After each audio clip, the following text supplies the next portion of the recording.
Hello students, how are you. आशा करते हैं आप सब अपने घर में स्वस्थ होंगे। आज का हमारा टॉपिक है शिक्षा का अधिकार। हर घर में हो शिक्षा का आवास, तभी होगा देश का विकास। इन लाइनों के साथ किसी भी आप सभी छात्र आप सब जानते हैं कि किसी भी विकसित या विकासशील देश की सबसे बड़ी ताकत होते हैं उस देश के युवा और बच्चे। सही मायनों में बच्चे ही देश की अर्थव्यवस्था की सबसे बड़ी ताकत होते हैं, क्योंकि बच्चे ही तो बड़े होकर युवा बनते हैं और अपने ज्ञान द्वारा देश को आगे बढ़ाते हैं। अगर बचपन में ही वो शिक्षा से वंचित रह जाए या सही शिक्षा अर्जित ना कर पाए, तो आप सोच सकते हैं कि उनका भविष्य कैसा होगा। प्राचीन काल से ही हमारा भारतवर्ष विश्व गुरु रहा है। शून्य की खोज हो या फिर विश्वविद्यालयों की स्थापना, इन सब का जन्मदाता भारत ही रहा है। परंतु विदेशी आक्रमणकारियों ने हमारे पुस्तकालय जला दिए, गुरुकुलों को नष्ट कर दिया, हमारे ज्ञान को जो है नष्ट करने का प्रयास किया। परिणाम स्वरूप हमारी शिक्षा का स्तर गिर गया और आजादी के बाद भी लगातार गिरता चला गया। बहुत से बच्चे पढ़ाई से वंचित रह गए और साक्षरता दर भी जो बहुत कम जो है होती चली गई। उसके बाद सरकारों के द्वारा प्रयास किए गए, साक्षरता की स्थिति में कुछ धीमी गति से सुधार हुआ।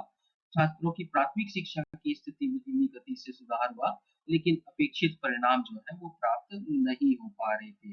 इसी में सुधार करने के लिए और सभी बच्चे शिक्षा प्राप्त कर सके, इसके लिए भारत सरकार द्वारा आरटीई एक्ट पारित किया गया, जिसे कि शिक्षा का अधिकार कहा जाता है।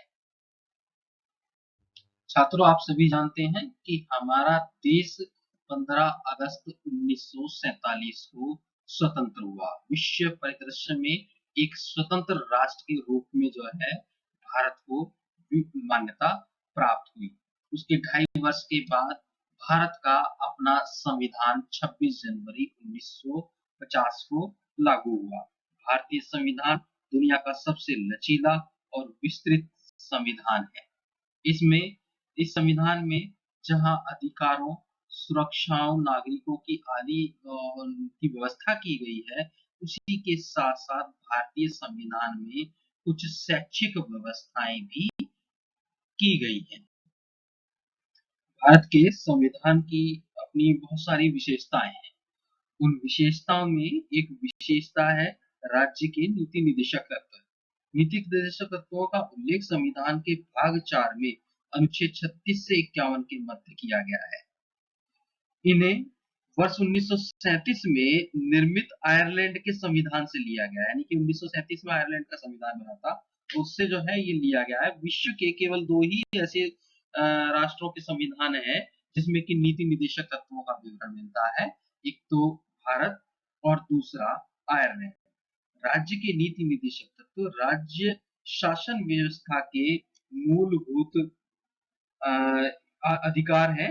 ये देश के प्रशासकों के लिए आचार संहिता की तरह कार्य करते हैं। इनका उद्देश्य लोक कल्याणकारी राज्य का निर्माण करना एवं आर्थिक व सामाजिक लोकतंत्र की स्थापना भी राज्य के नीति निदेशक तत्वों का मूल उद्देश्य है। नीति निदेशक तत्वों की अगर हम की प्रकृति की बात करें तो इन्हें 3 भागों में विभाजित किया गया है: समाजवादी सिद्धांत, गांधीवादी सिद्धांत और उदार बौद्धिक सिद्धांत। इन जो है उदार बौद्धिक सिद्धांत में एक शैक्षिक अनुच्छेद आता है, यानी कि नीति निर्देशक तत्वों की जो है एक व्यवस्था जो है की गई है, उनकी तहत जो है वो 36 से 51 में एक अनुच्छेद 45 आता है। जो अनुच्छेद 45 है, अनुच्छेद 45 जो है उसमें व्यवस्था की गई है कि राज्य संविधान लागू होने के 10 वर्ष के अंदर सभी बालकों को 14 वर्ष की आयु समाप्ति तक निःशुल्क एवं अनिवार्य शिक्षा देने के लिए प्रबंध करने का प्रयास करेगा। यानी कि ये राज्य जो है कि को ये रेस्पॉन्सिबिलिटी लेनी चाहिए कि वो अपने 6 से 14 वर्ष के बालकों के लिए 10 संविधान लागू होने के 10 वर्ष के अंदर निशुल्क और अनिवार्य शिक्षा की व्यवस्था जो है वो करेगा। तो लेकिन नीति निर्देशक तत्वों के बारे में एक और बात है कि ये नीति निर्देशक तत्व जो है इनका हनन होने की स्थिति में इन्हें न्यायालय में चुनौती नहीं दी जा सकती। यह सत्य है कि इसे न्यायालय द्वारा क्रियान्वित नहीं किया जा सकता, फिर भी ये शासन के आधारभूत सिद्धांत है। दूसरा एक 86वां संशोधन किया गया था सन 2002 में। जो सन 2002 में संविधान में 86वां संशोधन किया गया। इस 86वें संशोधन का रिजल्ट ये था कि इसके द्वारा एक नया अनुच्छेद लाया गया, अनुच्छेद 21A। अनुच्छेद 21A जो था ये जो है एक तरह से इसका विवरण जो है संविधान के भाग 3 में मिलता है। संविधान के जो 86वां संशोधन हुआ, 86वां संशोधन के तहत जो 21A आया, अनुच्छेद 21A जो है उस संविधान में निर्देशित मूल अधिकारों के अंतर्गत आता है। संविधान, भारत के संविधान में मूल अधिकार अनुच्छेद 12 से 35 तक इनका विवरण मिलता है। मूल अधिकारों को भारत ने जो लिया था वो अमेरिका के संविधान से लिया था। अनुच्छेद 12 से 35 में इनका विवरण मिला। अनुच्छेद 21A में क्या व्यवस्था की गई थी कि राज्य 6 से 14 वर्ष की आयु के सभी बालकों के लिए निःशुल्क एवं अनिवार्य शिक्षा देने की ऐसी रीति से जो राज्य विधि द्वारा उदाहरित हो वो बंद करेगा। यानी कि जो अनुच्छेद 45 में और अनुच्छेद 21 में क्या डिफरेंस हुआ, इसमें दोनों में डिफरेंस ये देखने को मिला कि अनुच्छेद 45 तो नीति निर्देशक सिद्धांतों के था, उसके अनुसार राज्य जो है वो उसको अनुसरण करें उस नियम का या ना करें, उसके लिए वो विवश नहीं है। तो फिर ये जो है उसका एक तोड़ निकाला गया। दूसरा संविधान में संशोधन किया गया 86वां, और उसके साथ अनुच्छेद 21A लाया गया, यानी कि शिक्षा को अब जो है मूल अधिकारों की श्रेणी में ला दिया गया। अब राज्यों को इसकी व्यवस्था, यानी कि अपने राज्य के 6 से 14 वर्ष के नागरिकों के लिए एक अच्छी निःशुल्क एवं अनिवार्य शिक्षा की व्यवस्था उनको करनी पड़ेगी। ये विवाद, तो ये जो है अनुच्छेद अब मूल अधिकारों की श्रेणी में आ गया। तो हम कह सकते हैं कि अनुच्छेद 21A के तहत जो है शिक्षा को मूल अधिकारों में ला दिया गया। दूसरा 86वां जो संशोधन किया गया 2002 में, उसमें एक संशोधन और किया गया, और ये संशोधन किया गया अनुच्छेद 51 कै में तय जोड़कर। एक्चुअली क्या है कि अनुच्छेद 51 कै में संविधान में मूल कर्तव्यों का विवरण मिलता है। मूल कर्तव्य जो है वो 10।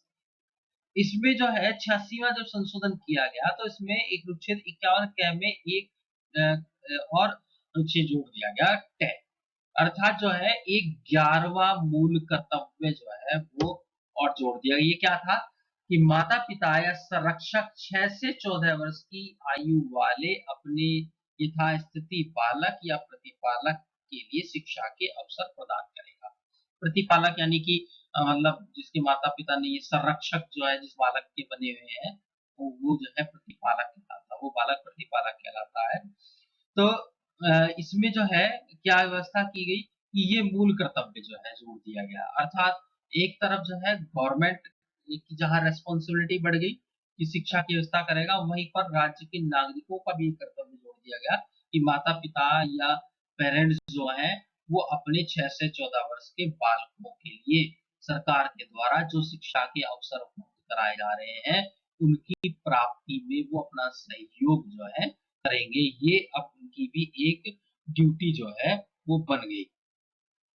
मूल कर्तव्य जो है भारत के मूल संविधान में तो नहीं थे, लेकिन 1976 में 42वां संविधान संशोधन किया गया था सरदार स्वर्ण सिंह समिति की सिफारिश के आधार पर, जिसमें की जो है मूल कर्तव्यों को अनुच्छेद 51 कै के तहत जो है जोड़ा गया था भारत के संविधान में।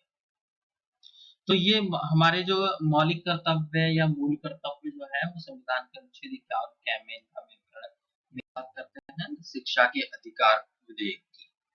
शिक्षा का अधिकार विधेयक जो है वो प्राथमिक शिक्षा के में व्यापक स्तर पर सुधार लाने की एक बड़ा प्रयास था और वास्तविकता यह है कि इस तरह का कोई एक अधिनियम लाने की आवश्यकता थी।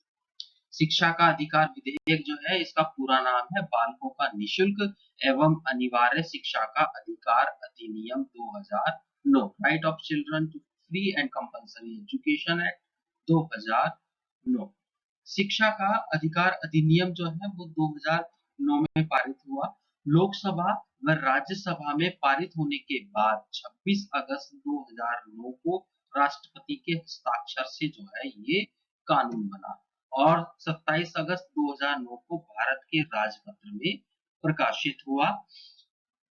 इसके बाद इसके लागू होने में कुछ समय लगा। 1 अप्रैल 2010 से इसे निशुल्क एवं अनिवार्य शिक्षा का अधिकार अधिनियम के नाम से जो है इसको लागू किया गया। तो ये शिक्षा का अधिकार अधिनियम जो है वो 1 अप्रैल 2010 से पूरे देश में लागू हुआ। छात्रों इसमें विशेष रूप से ध्यान देने की बात है कि हमारे यहाँ उत्तर प्रदेश में 2011 से जो है शिक्षा का अधिकार अधिनियम लागू हुआ है। शिक्षा का अधिकार अधिनियम अपने आप में एक सरकार के द्वारा किया गया एक बड़ा ही सराहनीय प्रयास है, जिसने वाकई में भारत की प्राथमिक शिक्षा की स्थिति में बहुत सुधार जो है वो लाया गया। हालांकि अभी भी हम ये नहीं है कि हर्ष करें ऐसी स्थिति है, लेकिन जो है इस अधिनियम के बाद बहुत तेजी से जो है भारतीय प्राथमिक विद्यालयों और प्राथमिक शिक्षा की स्थिति में सुधार हुआ। बच्चों के नामांकन में बहुत तेजी देखी गई और बड़े ही स्तर पर सुधार हुए हैं जिसका विवरण आगे मिलेगा। शिक्षा का अधिकार अधिनियम 6 से 14 वर्ष के प्रत्येक बालक को निशुल्क एवं अनिवार्य शिक्षा प्रदान करने के लिए केंद्र एवं राज्य सरकारों के उत्तरदायित्वों को निर्धारित करता है। यानी कि ये जो है अधिनियम ने रेस्पॉन्सिबिलिटी निर्धारित कर दी कि स्टेट गवर्नमेंट और सेंट्रल गवर्नमेंट दोनों की रेस्पॉन्सिबिलिटी है भारत की एलिमेंट्री एजुकेशन को पटरी पर लाने की। पहले क्या था कि राज्य जो है वो केंद्र के ऊपर जिम्मेदारी छोड़ रहे हैं, केंद्र राज्यों के ऊपर जिम्मेदारी छोड़ रहा है, लेकिन इसमें जो है क्या हुआ कि ये दोनों की कॉमन रेस्पॉन्सिबिलिटी जो है वो निर्धारित कर दी गई। साथ ही साथ प्राथमिक शिक्षा के विकास के लिए जो अन्य कार्यक्रम चल रहे थे उन सभी कार्यक्रमों को शिक्षा के अधिकार अधिनियम के तहत जो है ला दिया गया। इस अधिनियम में 7 अध्याय एवं 38 खंड है। शिक्षा के अधिकार अधिनियम का पहला अध्याय, पहले अध्याय में विवरण मिलता है इस अधिनियम के विस्तार का, प्रारंभ का और इसके संक्षिप्त नाम का। इस अधिनियम का संक्षिप्त नाम है शिक्षा का अधिकार अधिनियम 2009, या इसको और भी शॉर्ट कर दिया गया शिक्षा का अधिकार। इसका विस्तार जम्मू कश्मीर राज्य के सिवाय संपूर्ण राज्य पर होगा। जब ये अधिनियम पारित हुआ था तो उस समय जो है ये नियम इसमें था, इसका विस्तार जम्मू कश्मीर राज्य के सिवाय बाकी संपूर्ण भारत पर होगा। क्योंकि उस समय धारा 370 लागू थी तो ये नियम जो है वहां पर लागू नहीं हो रहा था, लेकिन अब वर्तमान में धारा से 370 हट चुकी है तो ये शिक्षा का अधिकार अधिनियम अब जम्मू कश्मीर में भी वर्तमान में जो है वो वहां पर लागू हो रहा है। यह उस तारीख को प्रवर्त होगा जो केंद्रीय सरकार राजपत्र में अधिसूचना द्वारा नियत करे। इसमें यह व्यवस्था की गई थी, आपने ध्यान दिया होगा कि ये अधिनियम जो है 2009 में पारित हुआ था, कानून बना था और 2 अप्रैल 2010 में ये लागू हुआ था। तो ये वही पॉइंट है कि इसमें व्यवस्था की गई थी कि ये केंद्र सरकार जो है इसमें अपना वो देखे कि वो इसको कब पारित करना चाहती है और जब इसको लगेगा कि सुटेबल टाइम है तो उसमें जो है वो राजपत्र में अधिसूचना द्वारा इसको उपयुक्त समय पर जो है इसको पारित कर सकती है। यानी कि ये केंद्र सरकार के पास राइट सुरक्षित हुआ कि कानून तो बन गया, जब इसको सही समय देखेगी उसको लागू कर दिया जाएगा। संविधान के अनुच्छेद 29 और 30 के उपबंधों के अधीन रहते हुए इस अधिनियम के उपबंध बालकों को निःशुल्क और अनिवार्य शिक्षा के अधिकार प्रदान किए जाने के संबंध में लागू होंगे। संविधान के अनुच्छेद 29 और 30 में जो है क्या है कि 29 और 30 में 29 में क्या है कि जो अल्पसंख्यकों की शिक्षा है, अल्पसंख्यक वर्ग है, अल्पसंख्यकों का किस तरह की जो है वो शिक्षा करना चाहते हैं, इसमें एक अनुच्छेद 29 में अल्पसंख्यकों के हितों का संरक्षण का विवरण मिलता है। जबकि जो अनुच्छेद 30 है इसमें शिक्षा संस्थानों की स्थापना और उनके प्रशासन करने का अल्पसंख्यकों को अधिकार जो है वो दिया गया है। तो अनुच्छेद 29 में जो अल्पसंख्यकों के हितों का संरक्षण है, अल्पसंख्यकों को भारतीय संविधान धार्मिक और भाषाई स्तर पर जो है अल्पसंख्यक बनाए गए हैं कि भाई उनके हित जो है इस अधिनियम से किसी भी तरह से बाधित नहीं होंगे। उनका भी जो है जो अनुच्छेद में विवरण दिया गया है उससे उनका उसको ध्यान में रखा जाएगा। और साथ ही साथ इनके द्वारा अल्पसंख्यकों के द्वारा जो संस्थाएं स्थापित की गई हैं अनुच्छेद 30 के द्वारा कि भाई उनका प्रशासन करना आदि का अधिकार इनके पास होगा। तो इनके द्वारा जो है किसी भी तरह से जो है इनके अधिकारों को वर्टिक नहीं किया जाएगा। इस अधिनियम की कोई बात मदरसों, वैदिक पाठशालाओं, मुख्यतः धार्मिक शिक्षा प्रदान करने वाली शैक्षणिक संस्थाओं पर लागू नहीं होगी। इस अधिनियम में व्यवस्था की गई, इस अधिनियम के तहत कोई भी बात मदरसे हैं, वैदिक पाठशालाएं या कोई धार्मिक शिक्षा प्रदान करने वाली जो संस्थाएं हैं उनके ऊपर शिक्षा का अधिकार अधिनियम जो है वो लागू। अधिकार अधिनियम का अध्याय 2 में निःशुल्क और अनिवार्य शिक्षा के अधिकार का विवरण मिलता है। इसमें पहला पॉइंट है 6 से 14 वर्ष की आयु के हर बच्चे को अपने पड़ोस के स्कूल में निःशुल्क और अनिवार्य प्रारंभिक शिक्षा को पूरा होने तक प्राप्त करने का अधिकार होगा। अर्थात बालक जो है जो 6 से 14 वर्ष के होंगे अपने पड़ोस के स्कूल से तात्पर्य नियर बाय स्कूल जो भी उसके नजदीक का विद्यालय है। यहाँ पर सरकारी विद्यालय से तात्पर्य है कि जो भी उसका नजदीक का विद्यालय है उस विद्यालय में उसको निःशुल्क और अनिवार्य शिक्षा पूर्ण करने का पूरा अधिकार होगा। बच्चा उसका जो भी नजदीकी विद्यालय है उस विद्यालय में अपनी इच्छा से प्रवेश ले सकता है और वहां पर अपनी प्राथमिक शिक्षा को पूरी कर सकता है। उसे इस तरह की शिक्षा प्राप्त करने में किसी भी प्रकार की बाधा किसी के द्वारा उत्पन्न नहीं की जाएगी। साथ ही साथ बालक जो है अपनी प्रारंभिक शिक्षा को पाने और पूरा करने में किसी भी बच्चे को किसी तरह का शुल्क या खर्च जो है वो देना नहीं पड़ेगा। यानी कि बच्चे की जो एलिमेंट्री एजुकेशन है वो पूर्ण रूप से निःशुल्क रहेगी। विद्यालयों में किसी भी प्रकार की कोई फीस वगैरह बालकों को नहीं देनी है। बच्चे का बच्चे को अपनी प्राथमिक शिक्षा पूरी करने तक विद्यालय को या सरकार को किसी भी प्रकार का कोई पैसा देने की आवश्यकता नहीं है। यदि कोई बच्चा 6 वर्ष की आयु पूरी किसी विद्यालय में प्रवेश नहीं ले पाता है तो बाद में अपनी उम्र के अनुरूप कक्षा में प्रवेश प्राप्त कर सकता है। अर्थात जब बच्चे का इसमें एडमिशन इस दे दी कि 6 वर्ष है ना, लेकिन बच्चा जो है पता चला 8 या 9 साल तक उसने विद्यालय में प्रवेश नहीं लिया, उसके बाद वो विद्यालय प्रवेश ले जा रहा है, तो जो उसकी आयु है उस आयु के अनुरूप जिस कक्षा में वो होना चाहिए उस कक्षा में बालक को प्रवेश जो है वो दिया जाएगा। बच्चे की उसकी आयु के अनुसार उसको समुचित कक्षा में जो है प्रवेश दिया जाएगा। परंतु जहाँ किसी बालक को उसके आयु के अनुसार समुचित कक्षा में प्रवेश दिया जाता है वहां उसे अन्य बालकों के समान होने के लिए ऐसी रीति में ऐसी समय सीमा के भीतर जो सुटेबल हो विशेष प्रशिक्षण या एक्स्ट्रा क्लासेस देकर बच्चे को जो है उस लेवल तक लाने का प्रयास किया जाएगा। किसी भी बच्चे को प्रवेश लेने से इनकार नहीं किया जा सकता और जब तक कि उसकी प्रारंभिक शिक्षा पूरी नहीं हो पाती उसे ना तो विद्यालय से निकाला जाएगा और ना ही उसे रोका जाएगा। अर्थात जब कोई बच्चा जो है विद्यालय में प्रवेश लेने आया है तो उसे हम लिंग, जाति, धर्म, क्षेत्र, भाषा, रूप, रंग के आधार पर जो है उसे विद्यालय में प्रवेश लेने से नहीं रोक सकते और बालक को प्रवेश जो है उसको देना होगा। और जब तक जो है बच्चे की एजुकेशन पूरी नहीं हो जाती तब तक उसे विद्यालय से निकाला नहीं जाएगा, चाहे वो किस तरह की अनुशासनहीनता करता हो, जो भी है उसे समझाया जाएगा, सिखाया जाएगा, क्योंकि अभी इसको उम्र नहीं है इतनी कि वो उसको अनुशासनहीनता का ज्ञान हो गया हो।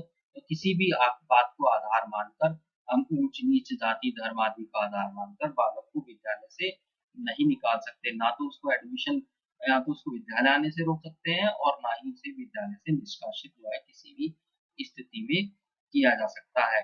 जब तक बालक अपनी 14 वर्ष की आयु तक अपनी प्राथमिक प्रारंभिक शिक्षा पूर्ण नहीं कर लेता, वो विद्यालय में पढ़ेगा।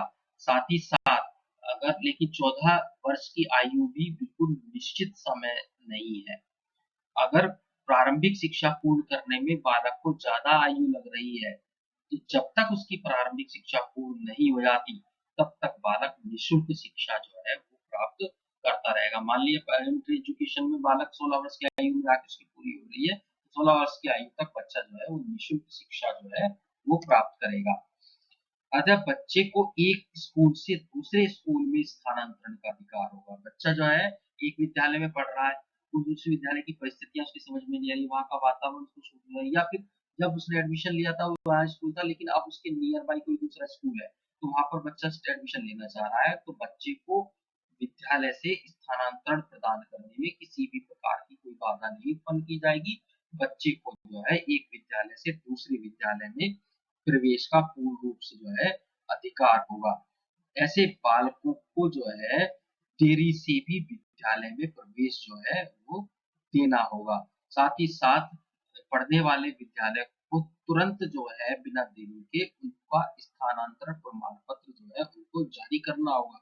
इसमें ये भी व्यवस्था की गई है कि अगर बालकों को प्रमाण पत्र, जो स्थानांतरण प्रमाण पत्र है टीसी, जारी करने में अगर किसी तरह का कोई विलंब किया जाता है, तो संबंधित प्रधानाध्यापक या इंचार्ज के विरुद्ध जो है अनुशासनात्मक कार्रवाई की जाएगी। अध्याय 3। अध्याय 3 में विवरण दिया गया है केंद्र सरकार, राज्य सरकार और स्थानीय सरकारों और अभिभावकों यानी पेरेंट्स की रेस्पॉन्सिबिलिटीज का की एक्सप्लेनेशन जो है वो अध्याय 3 में दी गई है। इस अधिनियम के लागू होने के 3 साल के भीतर सरकार और स्थानीय सरकारें पड़ोस के विद्यालयों को स्थापित करेंगी, यानी कि ये अधिनियम लागू होने के 3 वर्ष के अंदर जो है केंद्र सरकार और राज्य सरकारें जो है वो बालकों के लिए नजदीकी विद्यालयों की स्थापना करेगी, यानी कि ऐसे क्षेत्रों का चयन करेगी, निरीक्षण करेगी, पहचान करेगी जहां पर विद्यालय खोलने हैं, तो और 3 वर्ष के अंदर वहां पर विद्यालय खोलने होंगे। व्यवस्था के अनुसार जो है बालकों के लिए 1 किलोमीटर की के सर्कल में एक प्राथमिक विद्यालय और 3 किलोमीटर के सर्कल में उच्च प्राथमिक विद्यालय बालकों के लिए उपलब्ध कराना होगा। केंद्र सरकार और राज्य सरकारें दोनों की साथ साथ जिम्मेदारी है कि वे इस अधिनियम के प्रावधानों के क्रियान्वयन के लिए धन का प्रावधान करें, यानी कि इसके ऊपर जो भी खर्च होना है प्राथमिक शिक्षा के विकास के लिए शिक्षा के अधिकार के तहत, तो उसमें केंद्र और राज्य सरकारें ये दोनों की रेस्पॉन्सिबिलिटी होगी उसके लिए धन को का उपलब्ध कराने की। वो दोनों मिलकर जो है अपना रेशो बांट ले, जैसे भी करें वो साथ में बैठकर डिस्कस करें, और इसकी व्यवस्था दोनों की जिम्मेदारी होगी। केंद्र सरकार राज्य सरकार के साथ परामर्श कर खर्च का निर्धारण करेगी, यानी कि केंद्र सरकार जो है वो राज्य सरकारों के लिए के साथ डिस्कशन करेगी। किसी स्टेट में हो सकता है कि ज्यादा खर्च करना पड़ रहा है, किसी स्टेट में कम खर्च करना पड़ सकता है, तो जो भी है वो वहाँ की परिस्थितियों के अनुसार वहाँ के राज्य सरकारों से डिस्कशन करेगी, और एक निश्चित प्रतिशत राज्य सरकार को सहायता अनुदान के रूप में प्रदान जो है केंद्र सरकार करेगी। केंद्र सरकार राष्ट्रीय सहाय, ये एक रेस्पॉन्सिबिलिटी है केंद्र सरकार की कि केंद्र सरकार जो है वो क्या है कि एक राष्ट्रीय पाठ्यक्रम नेशनल करिकुलम फ्रेमवर्क तैयार करेगी। इस फ्रेमवर्क के तहत शिक्षकों के प्रशिक्षण के मानदंड, शिक्षकों की योग्यताएं, प्राथमिक शिक्षा के विकास के लिए नवाचार, अनुसंधान, नियोजन और क्षमता विकास के लिए प्रोत्साहन कार्यक्रम और तकनीकी सहायता उपलब्ध कराने की जिम्मेदारी जो है वो केंद्र सरकार की होगी। यानी कि केंद्र सरकार एक नेशनल करिकुलम फ्रेमवर्क होता है कि इस नेशनल करिकुलम फ्रेमवर्क को तैयार करने की जिम्मेदारी वो केंद्र सरकार की होगी, जो कि पूरी तरह से जो है टीचर एजुकेशन और शिक्षा से होता है, शिक्षा प्राथमिक शिक्षा से, माध्यमिक शिक्षा से। इसमें जो है शिक्षकों के प्रशिक्षण के इनकी जो ट्रेनिंग होनी है टीचर्स की, उसके लिए क्या मानदंड होने चाहिए, क्या शिक्षकों की योग्यताएं होनी चाहिए, प्राथमिक शिक्षा में क्या नवाचार आया है, उससे संबंधित क्या रिसर्चेज हुई हैं, और साथ ही साथ किन किन तकनीकी संसाधनों का प्रयोग हो रहा है, इन सब की सूचना और संसाधन उपलब्ध कराने की जिम्मेदारी जो है वो केंद्र सरकार की होगी। साथ ही साथ केंद्र सरकार जो है 6 से 14 वर्ष के प्रत्येक बच्चे का प्रवेश, उपस्थिति और प्रारंभिक शिक्षा पूर्ण होना सुनिश्चित करेगी। ये जो है के सॉरी के खाली केंद्र ही नहीं, बल्कि जो है राज्य सरकार दोनों का ही रिस्पॉन्सिबिलिटी होगी कि वो अपने देश के 6 से 14 वर्ष के प्रत्येक बच्चे की हर बच्चे का प्राथमिक शिक्षा में प्रवेश होना चाहिए। कोई भी बच्चा प्राथमिक शिक्षा में प्रवेश से वंचित ना हो। जिन बच्चों के प्रवेश विद्यालय में हो चुके हैं वो नियमित रूप से विद्यालय में उपस्थित हो और साथ ही साथ नियमित रूप से उपस्थित रहकर अपनी प्रारंभिक शिक्षा को पूर्ण करें। इसकी सुनिश्चितता जो है वो सरकार का उत्तरदायित्व होगा। विद्यालय भवन, शिक्षक और शिक्षण सहायक सामग्री आदि आधारभूत संरचना की उपलब्धता, ये भी जो है केंद्र और राज्य सरकारों दोनों की रेस्पॉन्सिबिलिटी होगी। हाँ, इसमें जो पॉइंट दिया गया है विद्यालय भवन, शिक्षक और शिक्षण सहायक सामग्री, देखो विद्यालय भवन, शिक्षक और शिक्षण सामग्री की व्यवस्था करने की जिम्मेदारी है राज्य सरकारों की। वो जगह का चयन करें, वहां पर स्कूल बनाएं, शिक्षक की भर्ती निकालें, टीचर्स अपॉइंट करें और वहां पर जो आवश्यक सामग्री है उनकी उपलब्धता सुनिश्चित करें। ये जो है राज्य सरकारों की जिम्मेदारी होगी। इसके लिए जो धन खर्च होता है उस धन को उपलब्ध कराना, शिक्षण सहायक सामग्री उपलब्ध कराना, टीचर्स की क्वालिफिकेशन तय करना, विद्यालयों के भवन के लिए नॉर्म्स स्थापित करना, ये काम करेगी केंद्र सरकारें। तो केंद्र सरकार जो है ये काम करेगी। इसमें अभिभावकों के दायित्व की बात है, तो इसमें क्या है कि माता पिता और अभिभावकों के उत्तरदायित्व भी निर्धारित किए गए हैं। आपको ध्यान होगा अनुच्छेद 51 मूल कर्तव्य में, अनुच्छेद 51 में क्या मूल कर्तव्य जोड़ा गया था, जिसमें कि पेरेंट्स को रेस्पॉन्सिबल बनाया गया था कि वो अपने 6 से 14 वर्ष के बालकों के लिए जो सरकार के द्वारा व्यवस्था की जा रही है शिक्षा के लिए, उन व्यवस्थाओं के उपयोग की उपलब्धता सुनिश्चित करें। अर्थात अपने 6 से 14 वर्ष के बालकों का विद्यालय में प्रवेश सुनिश्चित कराना, ये जो है अभिभावकों की भी ड्यूटीज है और साथ ही साथ जो है वो अपनी प्रारंभिक शिक्षा को पूर्ण करें, इसका भी जो है ध्यान रखना, ये भी जो है पेरेंट्स की जो है अपनी एक ड्यूटी है। प्रत्येक माता पिता या संरक्षक का ही कर्तव्य होगा कि वो अपने आसपास के विद्यालय में कोई प्रारंभिक शिक्षा के अपने यथास्थिति बालक या प्रतिपालक का प्रवेश जो है वो सुनिश्चित कराएं। पूर्व बाल्यावस्था देखरेख एवं शिक्षा, बच्चों का जो है प्रवेश जो है 6 वर्ष की आयु में होता है। अब 6 वर्ष से पूर्व की जो बच्चों की शिक्षा है उसकी बालकों की देखरेख 3 से 6 वर्ष के बालकों की शिक्षा और देखरेख की व्यवस्था करने की जिम्मेदारी भी जो है वो राज्य सरकारों की है। राज्य सरकारें जो है अपने यहाँ 3 से 6 वर्ष के बालकों की देखरेख, पोषण और शिक्षा की व्यवस्था, जिससे कि उनको प्राथमिक शिक्षा में प्रवेश के लिए तैयार किया जा सके। इसको early childhood care education ECCE जो है कहा जाता है। इसमें की जो है प्राथमिक शिक्षा में प्रवेश से पूर्व जो उनकी देखरेख और शिक्षा है वो जो है ECCE कहलाती है, जिसकी व्यवस्था करना जो है वो राज्य सरकारों का उत्तरदायित्व है। ओके स्टूडेंट, वीडियो अधिक लंबी ना हो इसके लिए वीडियो को यहीं पर स्टॉप करते हैं। आगे की अध्याय 4, 5, 6 और 7 के लिए बाल अधिकार पार्ट 2 को अवश्य फॉलो करें। इसका विवरण, इसका लिंक जो है डिस्क्रिप्शन बॉक्स में दे दिया गया है। Thank you.